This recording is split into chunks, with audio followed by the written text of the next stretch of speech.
For 2,000 years, successive generations have been gripped by a quest. A quest championed by King Arthur and the Knights of the Round Table for a sacred cup which will provide its finder with immortality and total enlightenment. This is the greatest treasure hunt of all, a journey through some of the most historic and mysterious sites in Britain, the quest for the Holy Grail.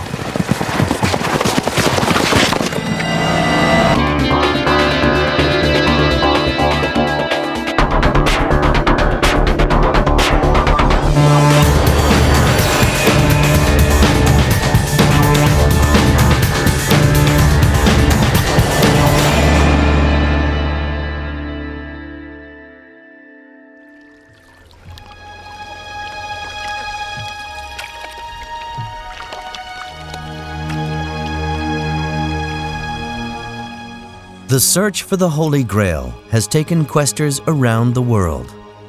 But one of the most enduring legends tells us that the Grail was brought to Britain by Jesus Christ's great-uncle, Joseph of Arimathea.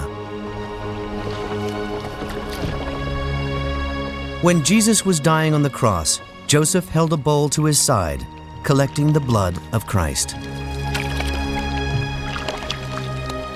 After Christ died, Joseph was visited by the Archangel Raphael, who told him to bring this sacred bowl, this Holy Grail, to the Blessed Isles of the West, Britain. Once here, the chalice was said to be hidden in the most holy place in the land. Ever since, the search has been on to find the Holy Grail.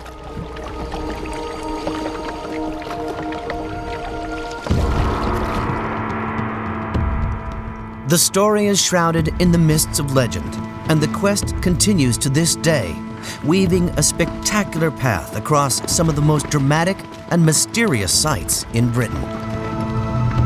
Glastonbury, where the water flows red from the blood of Christ.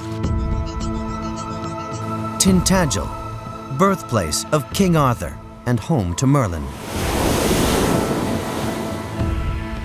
Rosslyn Chapel in Scotland, a sacred treasure trove which closely guards its holy secrets, including, possibly, the Holy Grail.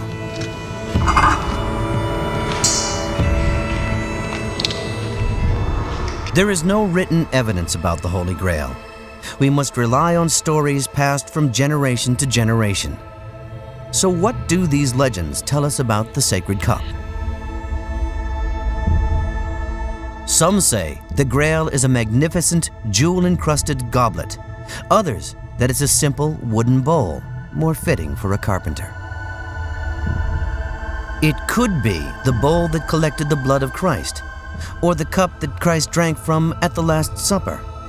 Or it could be both. There could be more than one Holy Grail. The idea of a sacred bowl goes back far beyond the Christian tradition. The Holy Grail borrows heavily from the pagan belief in a sacred cauldron, the Celtic symbol of fertility and regeneration. The Holy Grail is the ultimate relic. It is all-powerful, supposedly giving eternal youthfulness, inspiration, and fertility to those who drink from it. It can heal the sick and mortally wounded, but only the pure can approach the cup. The impure will see it disappear before their very eyes. So, will the Grail ever be found?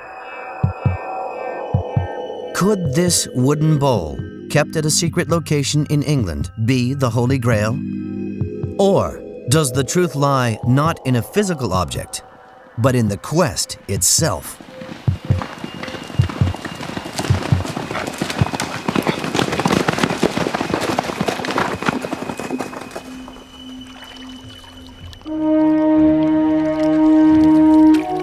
Joseph of Arimathea would have been familiar with the journey to Britain. He was a wealthy tin merchant who regularly traveled to Cornwall and Somerset, trading in precious metals. '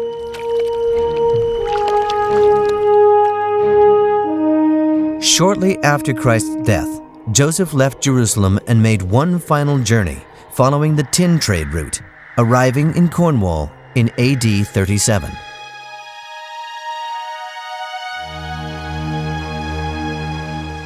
But on this particular trip, Joseph didn't linger at the tin mines in Cornwall. His cargo this time was more precious than any metal. He was carrying the Holy Grail. He was on a mission from God.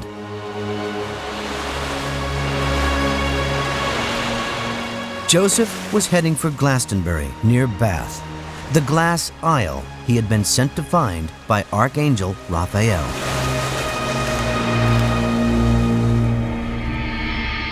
Today, Glastonbury consists of 3 hills rising from a plain.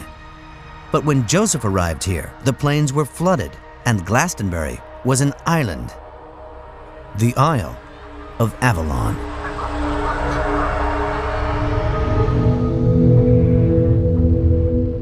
Glastonbury, or Avalon, is the home of the mysterious, where the spiritual world meets the material world, where heaven meets earth.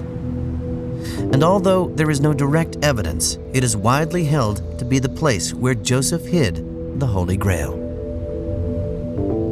It's potentially true that such a person could have come here. So, though it is a legend, though we cannot put our hand on our heart and give historic facts and dates, the potential exists. And therefore, it's something we honour, because we're trying to honour, through symbol, that which is unexplainable, namely God. Joseph of Arimathea sailed up to Glastonbury, landing at Weary All Hill. He and his companions were all weary after a long journey. He sailed in to the land we call Glastonbury with his boats, got off, and they said, "Has our journey ended?" He's supposed to have stuck his staff into the ground and said, "Lord God, grant us a sign." Suddenly, Joseph's staff flourished into a living hawthorn bush, the holy thorn of Glastonbury. He took this as a sign that Glastonbury was the destined resting place of the Holy Grail.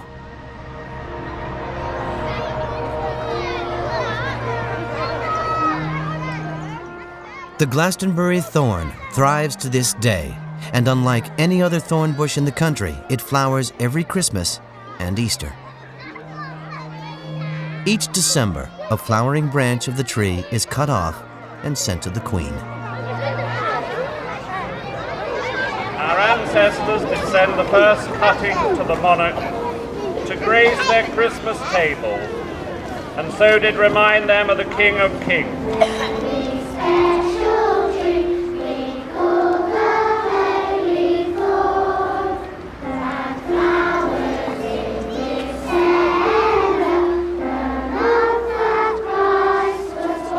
Your Majesty, we present these gifts of cuttings taken from the holy thorn that grows in the churchyard of St. John's Church, Glastonbury.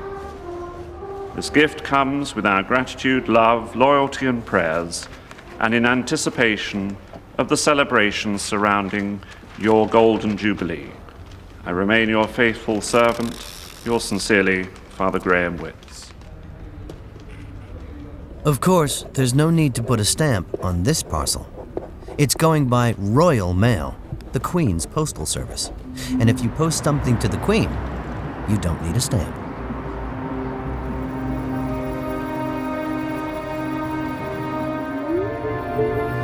For such a small town, Glastonbury attracts vast numbers of visitors, drawn here by the vibrant spiritual atmosphere.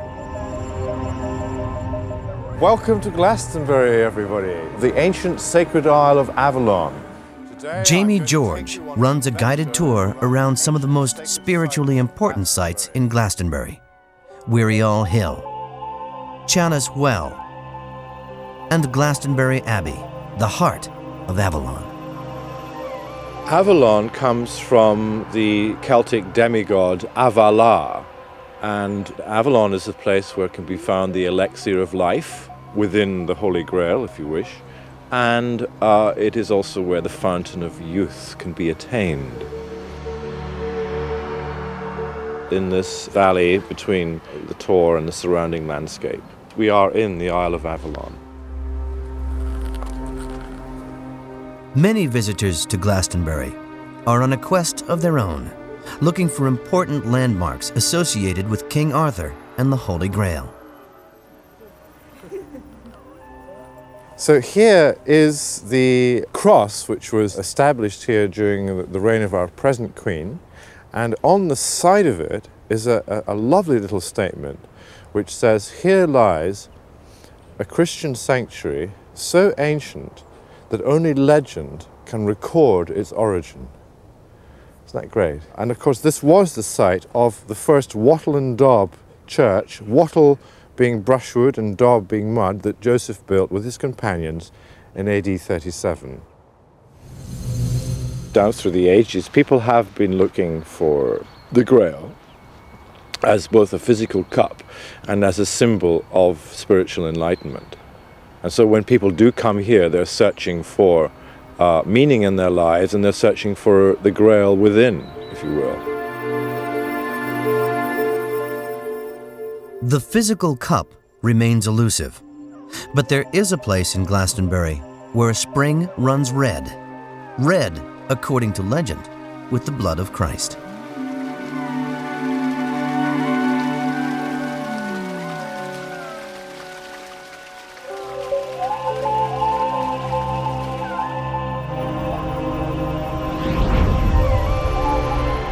Legend tells us that when Joseph of Arimathea brought the Holy Grail to Glastonbury in Britain, he buried it under the Tor at the Chalice well spring.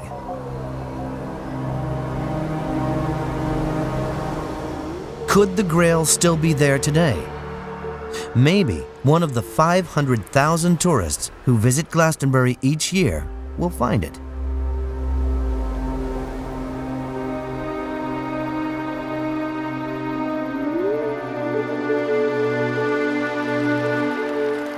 The Chalice well still exists, and its water continues to run red, colored, so they say, with the blood of Christ. The story is that this cup, probably was the cup of the Last Supper, was buried here. This was already sacred ground. This was a sacred spring. And the redness of the waters would have been a very potent symbol for any early Christian, reminding them of the blood of Christ.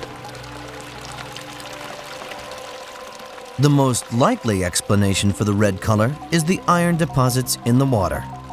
But over the centuries, the Chalice well has attracted thousands in search of spiritual and physical healing.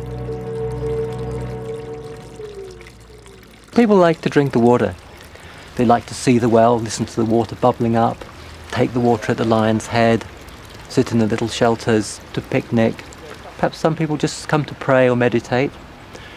Often people will go to the healing pool in Arthur's Court, perhaps put their feet in, splash some water over themselves. So it's many things to many people, but I think first and foremost it's a haven of peace and tranquility, which we really need in this modern world. Of course, many visitors take photographs to mark their visit. But what they don't expect when they get their photographs processed is the mysterious appearance of strange shafts of light. We do have unexplained phenomena here. Last year, a doctor took some pictures at the Lion's Head area where people drink the water.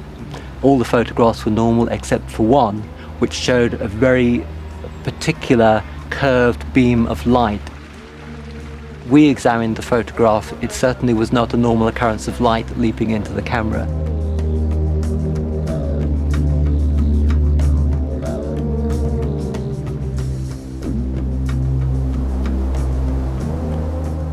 The Holy Grail has left its mark on Glastonbury, but no one knows if it's still there.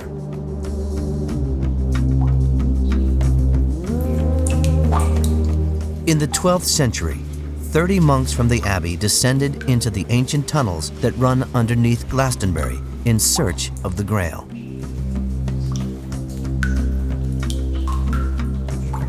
only 3 came out. 1 struck dumb, and 2 deranged. The rest, it is said, were claimed by the mysterious forces of the Tor. Did they see the Holy Grail, and were they unworthy?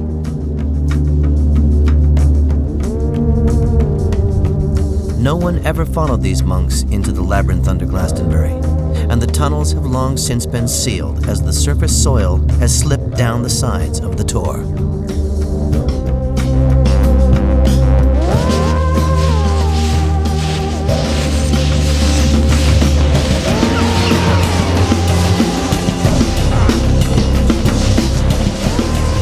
But to this day, questers secretly dig for the tunnels beneath Glastonbury, hoping to find the Holy Grail and the remains of Joseph of Arimathea. Some people believe that he was buried with the bowl. We don't know, because no one's ever found his grave, remember. Roland Rotherham has spent much of his life on a quest for the Holy Grail. It's something that you spend your whole life searching for. Everybody needs something to believe in and something to search for.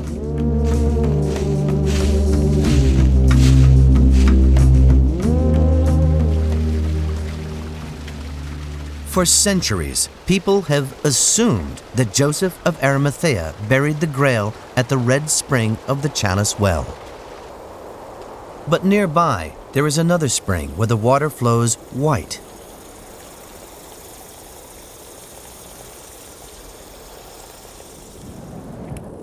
Water dowser John Bowers believes that the White Spring is a much more likely hiding place for the Holy Grail.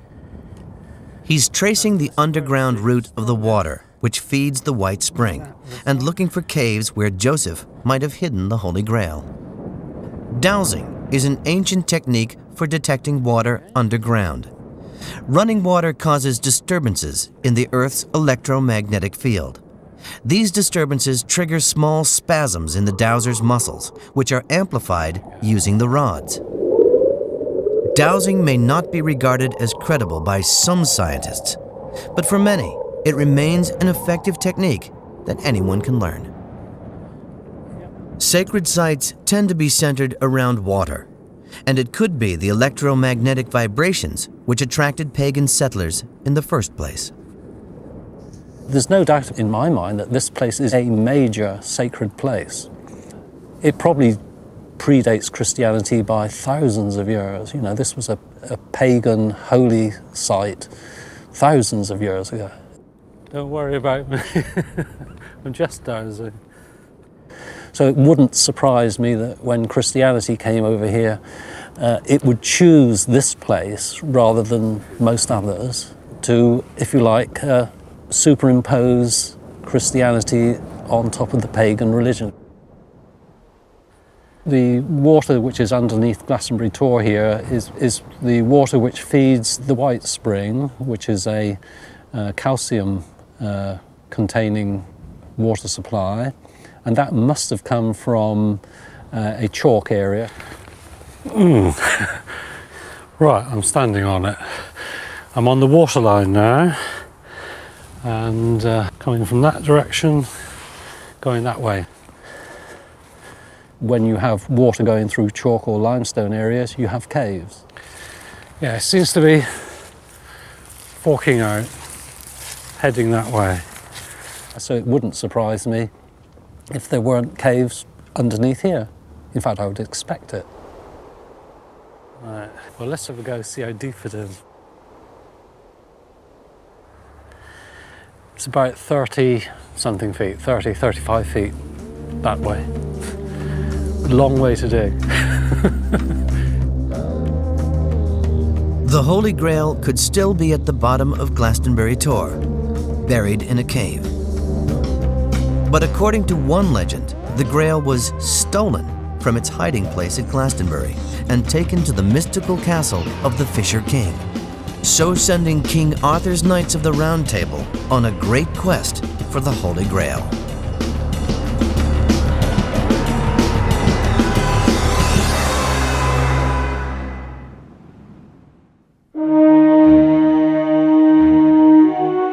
One of the greatest figures associated with the quest for the Holy Grail is the legendary ruler of the Britons, King Arthur. King Arthur is often presented as a romantic medieval figure, leading his knights of the Round Table in an age of chivalry and romance. The whole thing about the legends that are built up around Arthur, they give us an eternal hero. Arguments still rage about whether Arthur is a real or mythical character. The first written reference to King Arthur is found in Geoffrey of Monmouth's 12th century book, The History of the Kings of Britain. Since then, the legend has never stopped growing. Most famously, Arthur, standing on the steps of Camelot Castle, dispatched his knights on a great quest to find the Holy Grail. Squires, men-at-arms, today I charge you with the most holy quest, a gracious quest itself, that of the Holy Grail!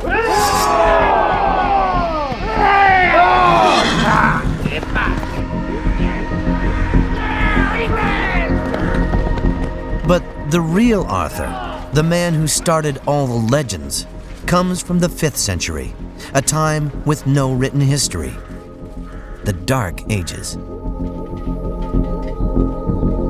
Well, firstly, we've got to remember that the Arthur is not a name, it is a nickname or title, the Great Bear, the Arthur. You have an enormous series of romances that were built up during the Middle Ages about a person who was not a king but a warlord, who definitely had a basis in fact. The 5th century Arthur fought the invading Saxons in a series of famous battles. Word of his heroic deeds spread throughout the land, and the Arthur, the Great Bear, spawned the legend of an invincible leader, a legend that has grown epic over the centuries.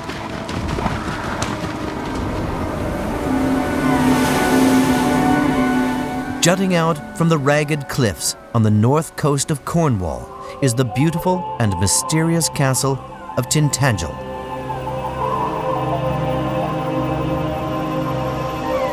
Each year, over 1 million questers and tourists come to Tintagel from around the world in search of King Arthur and the Holy Grail. Over the centuries, the legends associated with Tintagel have been blown to ever greater heights. Some say Tintagel is Camelot, the seat of King Arthur. Some say it belongs to Merlin, the wizard who masterminded Arthur's birth, rise to power, and quest for the Holy Grail.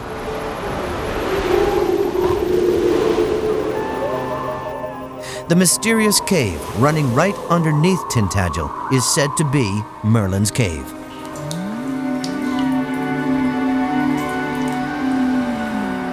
But where does legend end and history begin? Recent excavations have revealed dramatic new evidence about Tintagel during the 5th century, the time of the real Arthur. On Tintagel, we see many buildings like this, square, built of dry stone walling.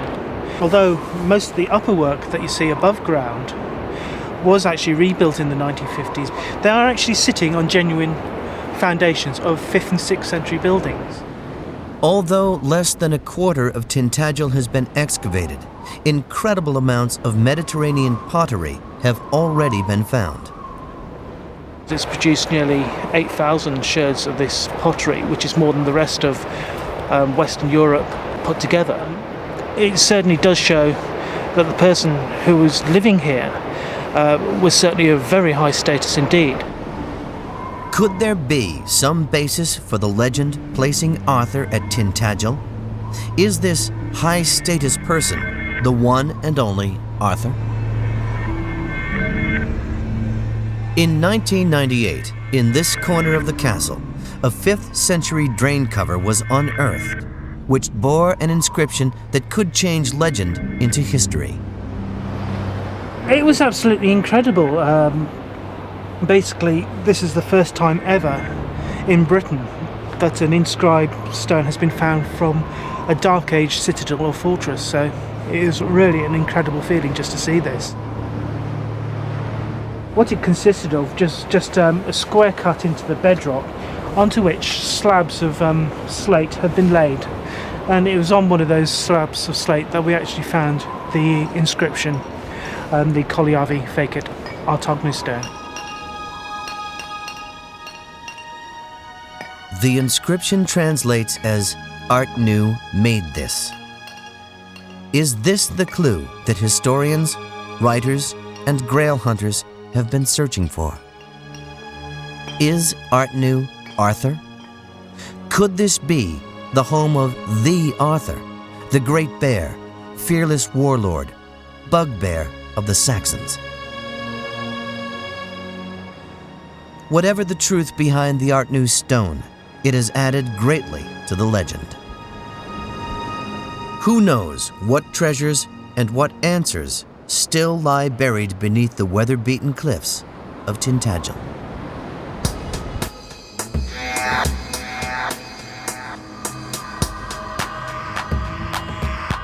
The legend of King Arthur has become so powerful that an entire Arthurian industry has emerged around the castle.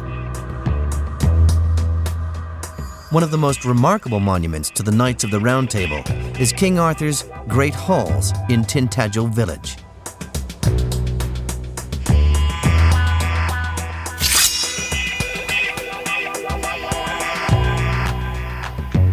This is a shrine to the romantic legends of King Arthur and his Knights of the Round Table, to their principles of chivalry, and to their quest for the Holy Grail. Stories about the knights and their adventures searching for the ultimate spiritual enlightenment have inspired generations to question their own lives.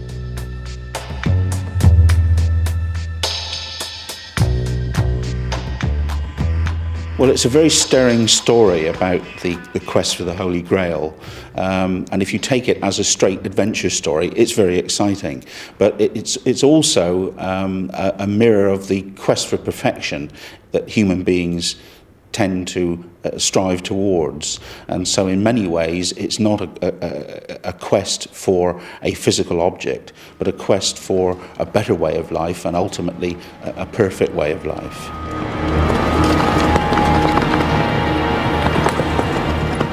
12 knights began the quest for the Holy Grail, but only 3 ever came close: Percival, Galahad, and Bors.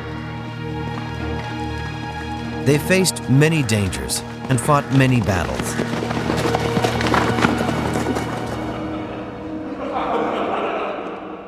Ultimately, their quest took them to the mythical castle of the Fisher King, the Lane King, whose lands were doomed to lie barren until a knight true enough, pure enough, and worthy enough would come to claim the Holy Grail.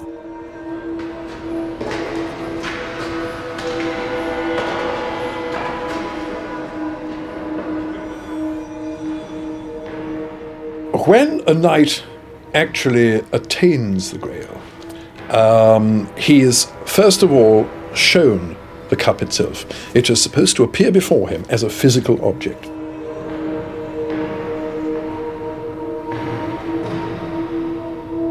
And when you actually attain the Grail, in it is supposed to appear the child Christ. And he places his hands into the wound where the spear pierced the side of the adult Christ. He takes a piece of his flesh and grants it to you. And you take it. It is the living flesh of the Christ child. That is how it appears in the legends that have come down to us. That is obviously, as far as the Christian knight is concerned, the ultimate communion.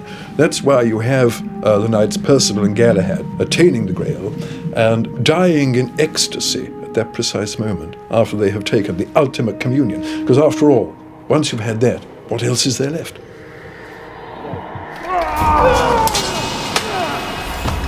The Knights of the Round Table eventually returned the Holy Grail to Avalon, but the Arthurian legends end in betrayal and tragedy. King Arthur's own son, Mordred, turns on him, and the two become locked in a bitter and bloody battle to the death. Mordred is killed, and Arthur is fatally injured.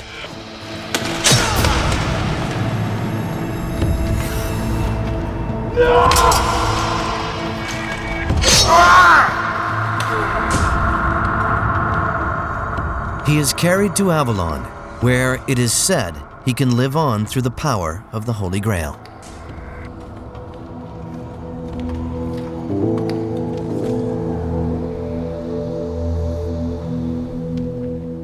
Avalon is the sacred isle, where everything comes together.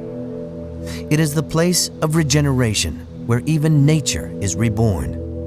It is the place where the spirit world meets the material world. It is Glastonbury in Somerset.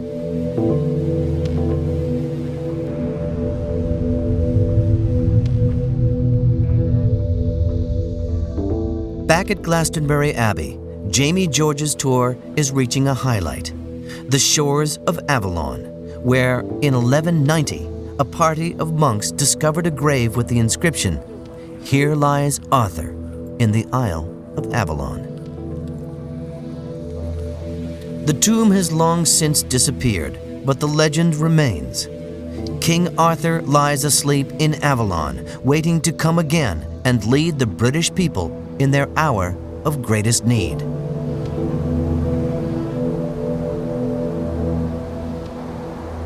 Arthur represents the questing spirit in us all, and it is up to us to find a way to awaken that questing spirit in each one of us. So is the Holy Grail still hidden beneath Glastonbury Tor, or has it vanished? Some say it was taken by monks fleeing the destruction of the abbey and has been kept in a secret location ever since in the care of one family, the guardians of the Holy Grail.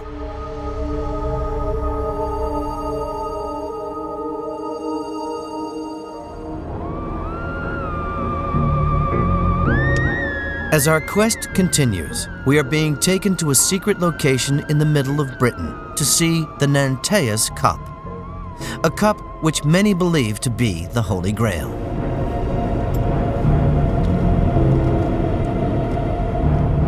The Reverend Scothern, a religious scholar, is taking us to a mystery rendezvous with the guardian of the Nantaeus Cup.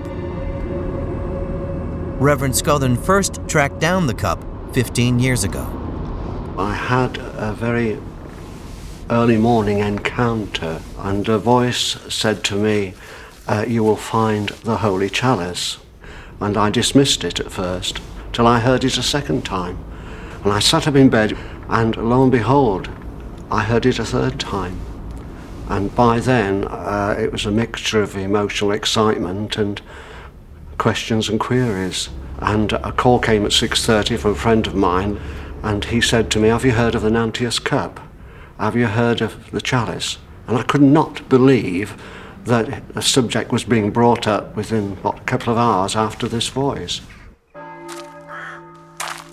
We've been asked to keep the location of the Nantaeus Cup and the identity of the guardian a secret. Are we close to the end of our quest? Is the Holy Grail inside this church? Could we be about to succeed where Lancelot failed? The cup has been in the care of the same family for 500 years. It was given to them by monks of Glastonbury Abbey, fleeing the ravages of the Reformation in the 16th century. A time when Henry VIII destroyed more than 800 Catholic monasteries in order to establish the Church of England.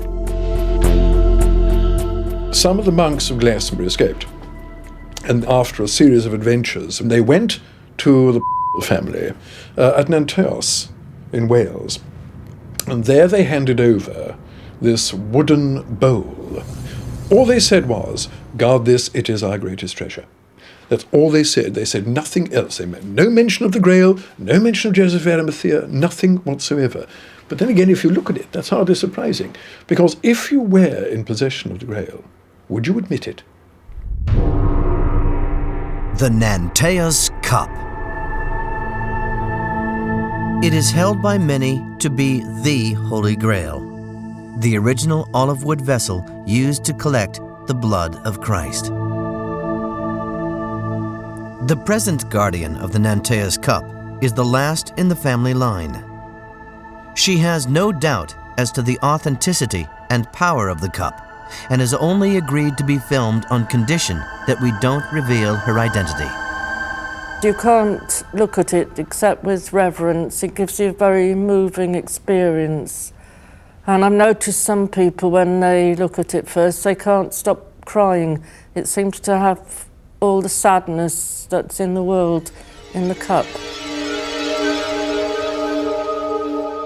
Much of the cup has been destroyed over the years. Chunks have been bitten off by overzealous miracle seekers, desperate for a piece of the world's greatest holy relic. It has a profound effect upon you. A very deep sort of emotional feeling and religious feeling. You feel that it is something very unusual about it, almost a holiness sense about it. You revere it. But is this wooden bowl really the Holy Grail? Or is it just a focus for belief? After 2,000 years of questing, can this really be it? We do know that that cup, the Nantea's Cup, when the ceremony is performed each year with holy water being run into it and small pieces of cloth being dipped into this water and then sent to people, it works. People are reporting miracles now. Reverend Scotland has received letters from all over the world testifying to the curative effects of the Nantea's Cup. Brenda Shooter and David Way both claim to have been healed by the Holy Grail. There was all this stuff, horrible stuff, and it had fetched the whole thing open. All the lymph glands around the base of my neck, they were enlarged and inflamed. The pain in it was so bad, I was taking tablets. And when the doctor came in, she said, "My word, you are ill." So they sent me to the ulcer clinic. And Peter, who I've known for many years, sent me a prayer cloth, which I attached to the inside of my shirt during the daytime. But I believe that the prayer cloth and the contact of the cloth was the thing that helped me get my leg better. Peter Scotland didn't tell me till after I was better that he had anointed the particular prayer cloth that I had with water from the Holy Grail. I felt then that that proved that the Nantea's Cup was genuine because of the remarkable healings that have been testified to from all over the world, incidentally. It offers a new spiritual life force that can change human nature, and the Grail, the Chalice, is symbolic of that. And those who partake sincerely are changed. It will be kept reverently in the family. Maybe one day it might be given to a cathedral or a holy place.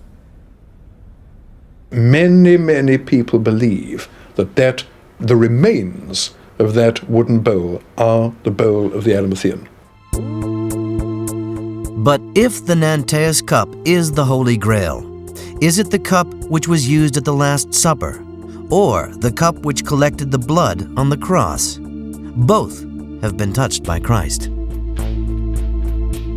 There could be more than one Holy Grail.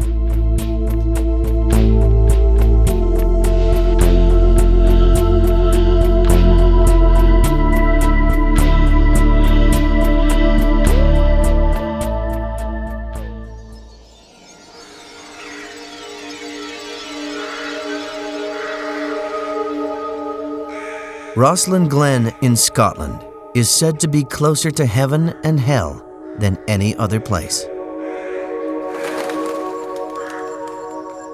In the grounds of Rosslyn Castle, clinging to the edge of a magical ravine, sits one of the most enchanting and mysterious places in Europe,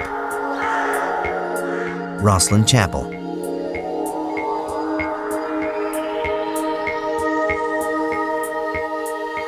34,000 visitors a year make the pilgrimage to Rosslyn just a few miles from Edinburgh in search of the beautiful, the bizarre, and the Holy Grail.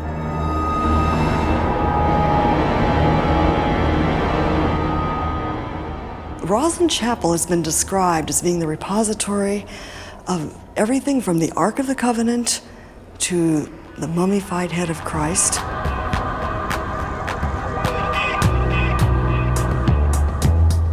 Every stone is steeped in legend and mystery.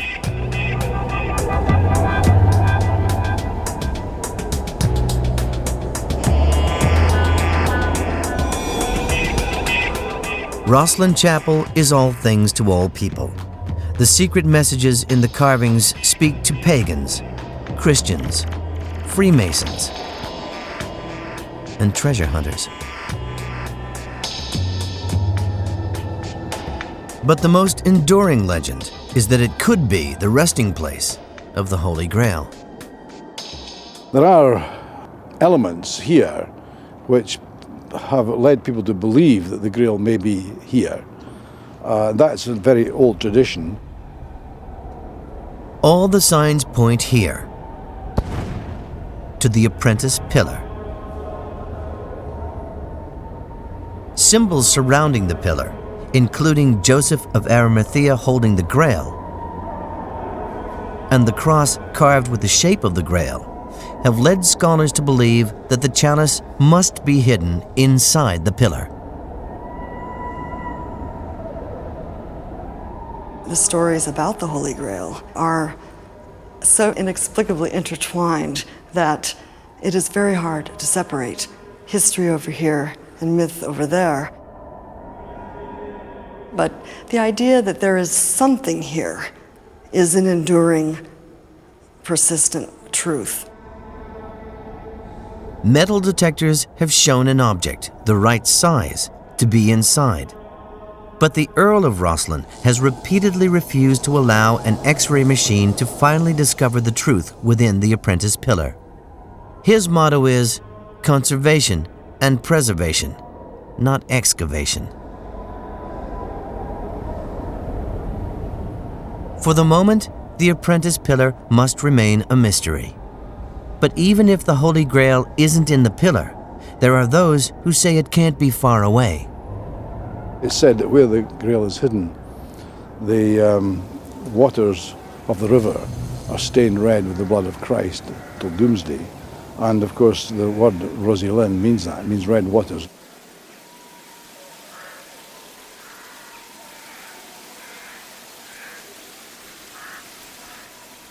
Rosslyn Glen has been a spiritual focus for thousands of years. It's not just Christians who worship at Rosslyn. Witches still meet under the shade of a 2,000-year-old yew tree. There are natural caves along the banks of the river, some with Bronze Age markings.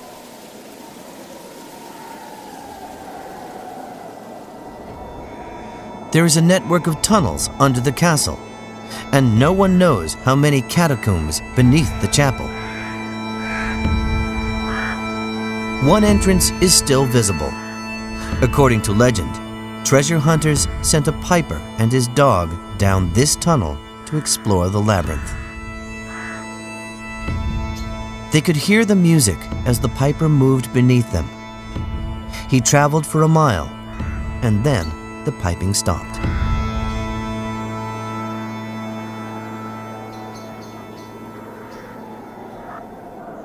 He never emerged, and no one has ever entered the tunnel since.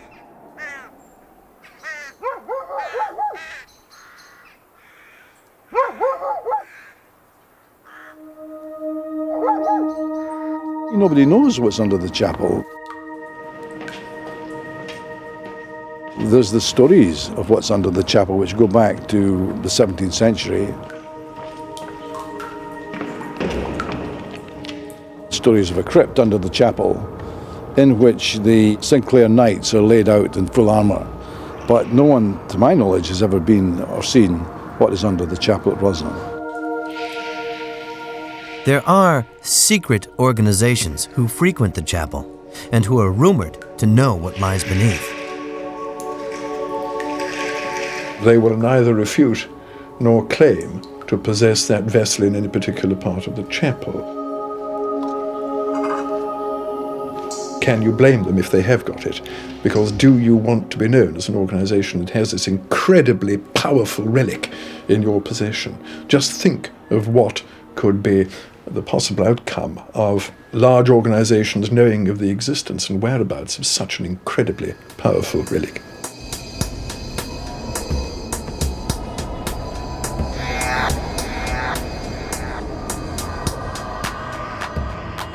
But maybe the Holy Grail is not a cup, but something less tangible. No one has ever managed to fully decode the meaning of the carvings in Rosslyn Chapel. The scale, intricacy, and symbolism has baffled and intrigued visitors for centuries. Why, for instance, would a Christian church have over 100 carvings of the pagan fertility symbol, the Green Man?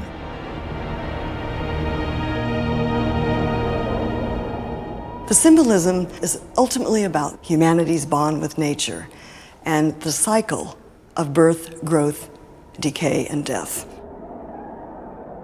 Primarily, the importance of Rosslyn is a universal message that was left for posterity, I believe, about humanity. The treasures of Rosslyn, to some extent, also are, how can I put it, spiritual treasures. So that through the carvings and through everything else, some people have seen Rosslyn as a book in stone, as a sort of Holy Grail, if you like, of hidden teaching. And that too is another kind of treasure, a spiritual treasure.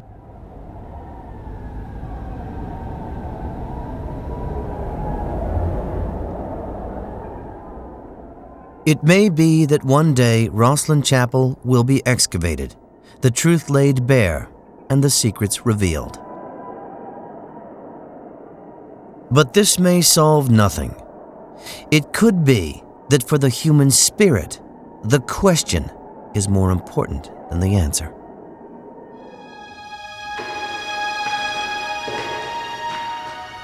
On their quest to find the Holy Grail, the Knights of the Round Table would only achieve enlightenment if they asked the right question of the cup. Whom doth the Grail serve? Perhaps it serves he who seeks it. That's a quest. And if you're on the quest, then you serve the Grail, and the Grail serves you. It serves us all. It serves us all if we but open our eyes to its reality. Because the Grail represents paradise, and paradise is all around us. All we need to do is open our eyes to it, and our hearts, and our minds. Now, I hope I am never the person that finds the Grail, because if you do find it, just think, you will then be responsible for taking away everybody's dreams, because there'll be nothing left to quest for. And so the search continues. Cornwall, Glastonbury, and Rosslyn still hold many mysteries for the questing tourist. There are many who believe there is no chalice, that the Holy Grail is the quest itself, and that it is the quest rather than the cup which brings the gift of ultimate enlightenment. But wherever we travel, this is a journey open to us all, to quest for meaning in our lives.